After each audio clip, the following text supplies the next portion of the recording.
Mateus, Marcos, Lucas e João. Você já conhece esses nomes. São os autores dos 4 evangelhos mais conhecidos da história.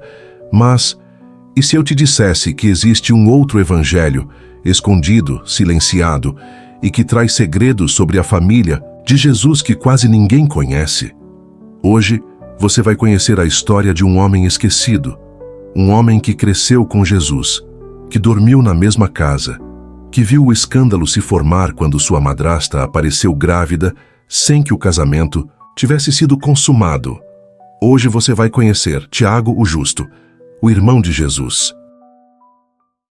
O nascimento da esperança. Antes do milagre, havia o silêncio. Joaquim era um homem justo, rico, respeitado em Jerusalém, possuía terras férteis, cuidava dos pobres, fazia ofertas no templo com generosidade. Mas algo o angustiava profundamente. Ele não tinha filhos. E isso, para um judeu piedoso, era visto quase como uma maldição. Ana, sua esposa, era doce, firme na fé e na esperança. Mas dentro dela, o tempo havia se tornado um inimigo. Cada festa em Jerusalém, cada criança que corria pelas escadarias do templo era uma flecha cravada em seu coração. Então veio o dia da humilhação. Como fazia todos os anos, Joaquim fez sua oferta voluntária de sacrifício e doações ao templo, como mandava a lei. Ele fazia isso com zelo e generosidade, mesmo sendo sem filhos. Contudo, naquele ano específico, um sacerdote o rejeitou, dizendo: "Não te é lícito apresentar oferta, porque ainda não geraste descendência para Israel." Essa frase era um golpe humilhante para qualquer homem judeu da época, pois a esterilidade era vista como sinal de reprovação divina. Por isso, o impacto emocional foi tão forte que Joaquim retirou-se ao deserto em luto e jejum, buscando diretamente a Deus em oração. Partindo então e deixando sua amada Ana, Joaquim jejuou. Chorou. Pediu a Deus uma resposta. Enquanto isso, Ana chorava amargamente em casa, olhando para um ninho de pássaros. Ao ver os filhotes sendo alimentados por sua mãe, ela sentia seu coração apertar, como se cada ave a lembrasse daquilo que ela não podia ter. Até os passarinhos têm seus filhos. Por que o Senhor fechou o meu ventre? Sussurrava entre soluços. Para ela, aquele ninho era um altar de dor e desejo, um espelho cruel da sua solidão. Foi nesse momento de desespero que a esperança nasceu. Um anjo apareceu aos dois separadamente. Ana, Joaquim, vossa filha será luz entre as nações. Maria será o seu nome. E assim nasce Maria. E quando ela começa a andar, seus pais a consagram ao templo, onde viveria entre anjos, alimentada pela graça. Durante os 9 anos que passou no templo, Maria vivia em constante oração. Conta-se que, todas as manhãs, ela acordava antes das outras meninas e limpava o altar com reverência, mesmo sendo apenas uma criança. Os sacerdotes a observavam com espanto. Ela nunca chorava, nunca reclamava, e suas palavras tinham a doçura das Escrituras. Em certas noites, os cânticos do templo cessavam, mas da cela onde Maria dormia, ouvia-se um cântico suave, como se o próprio céu cantasse com ela. Mas o tempo passou. Maria completou 12 anos, e os sacerdotes temiam que ela, ao tornar-se mulher, faria do templo um lugar impuro. Receioso disso, o sumo sacerdote adentrou ao Santo dos Santos e pediu orientação a Deus: devolvê-la aos pais ou fazê-la casar-se. E Maria era apenas uma menina ainda. Todos os membros do templo rezam, jejuam, até que veio ordem divina: reúnam os viúvos do povo. Que cada um traga seu bastão. O escolhido será então revelado. A escolha que mudou o mundo. E lá está ele, José, o carpinteiro, convocado ao templo. Viúvo, com filhos, inclusive Tiago, um jovem silencioso que foi junto com o pai e observa tudo com desconfiança.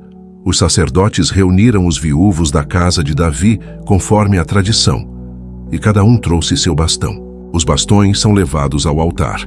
Eram bastões simples, mas carregavam um profundo simbolismo.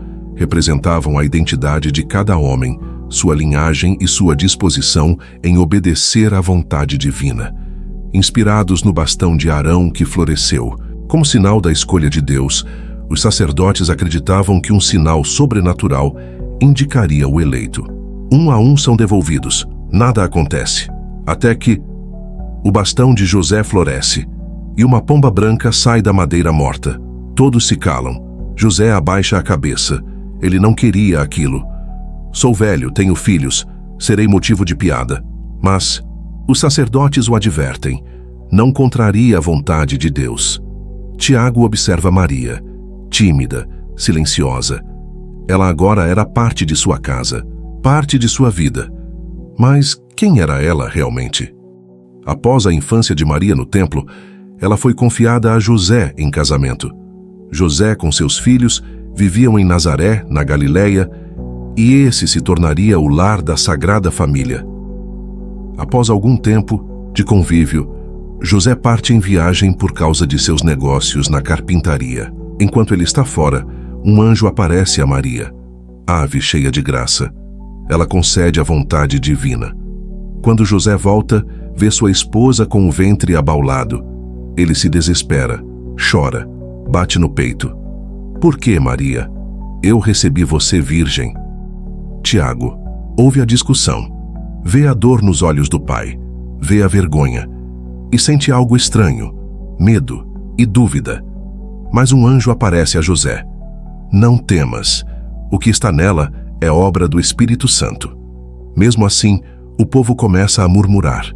Maria é levada ao templo de Jerusalém para justificar-se e ser submetida ao ritual da água da refutação. Se estivesse mentindo, sofreria as consequências, a morte por apedrejamento. Se nada acontecesse, sairia ilesa. O sacerdote preparou uma mistura para Maria beber. O preparo se deu com água santa, retirada do santuário, do templo. Após, raspou um pouco do pó do chão onde pisavam e misturou na água. Pegando um pergaminho, escreveu uma maldição que cairia sobre Maria caso ela fosse culpada. As palavras da maldição escritas foram lavadas na água com pó e deu essa mistura para Maria ingerir. José e Tiago observam tudo, e Tiago pensava que, agora, meu pai verá a justiça e Maria será apedrejada até a morte. Tinha certeza de que Maria passaria mal com a bebida e seria sentenciada culpada por adultério. Mas nada acontece. Ela está pura. Tiago, ainda adolescente, não entende o que vê e começa a desconfiar de que algo muito maior estava acontecendo.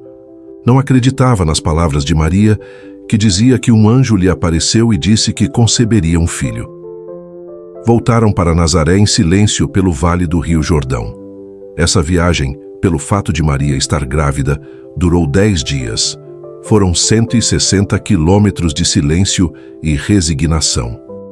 O líder, o justo, o irmão. Passados os 9 meses, nasce Jesus. E assim Tiago passou a dividir seu espaço com Jesus, mais um irmão que seu pai recebe como seu próprio filho. A sua casa era humilde e apertada, com poucos cômodos, abrigando uma convivência intensa entre Jesus, Maria, Tiago e os outros filhos de José do seu primeiro casamento, José, Simão, Judas e irmãs. O tempo passa e Jesus cresceu junto com Tiago. Caminham juntos, brincam juntos, mas têm caminhos diferentes. Quando Jesus começa a pregar, Tiago não crê. Como poderia? Aquele menino que cresceu com ele, dizendo ser o Messias, o Filho de Deus? Mas então vem a cruz, a morte, o túmulo vazio. E Tiago vê o improvável acontecer. Jesus ressuscita. Tiago cai de joelhos e agora acredita com toda a força de sua alma. Tiago se torna o primeiro bispo de Jerusalém.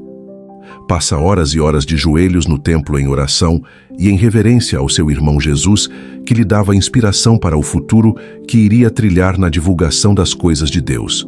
Assim, ele escreve a epístola mais direta do Novo Testamento, com ensinos, correções, encorajamentos e instruções espirituais, servindo como orientações fundamentais para os primeiros cristãos. Tiago repetia sempre que podia: a fé sem obras é morta. Mas essa fé o levaria a um destino cruel. O justo Tiago foi martirizado pelos seus. O ano é 62 depois de Cristo. O sumo sacerdote Anás II vê em Tiago uma ameaça. O povo o segue. Os fariseus o escutam.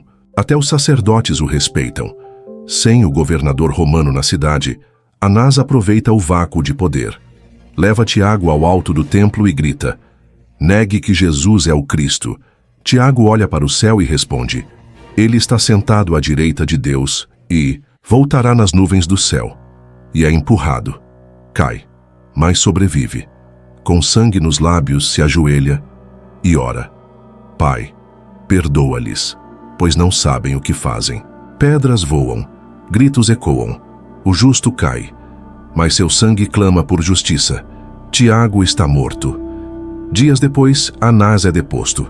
O povo se revolta, e o templo nunca mais seria o mesmo. Tiago, o justo que pregava com sabedoria entre judeus e gentios, sempre firme em suas convicções, não buscava impressionar com retórica, mas com retidão. Afirmava que a fé verdadeira devia se traduzir em ações visíveis. Aos gentios, ensinava a abandonar os ídolos, viver em santidade e cuidar dos pobres, pois a religião pura e sem mácula consistia em amar o próximo e manter o coração limpo diante de Deus. Sua pregação era simples, mas cortante como espada. Tiago cresceu com Jesus, viu seus milagres, duvidou, mas depois creu, amou, serviu, morreu por essa fé. Se esta história tocou seu coração, compartilhe. Deixe seu comentário.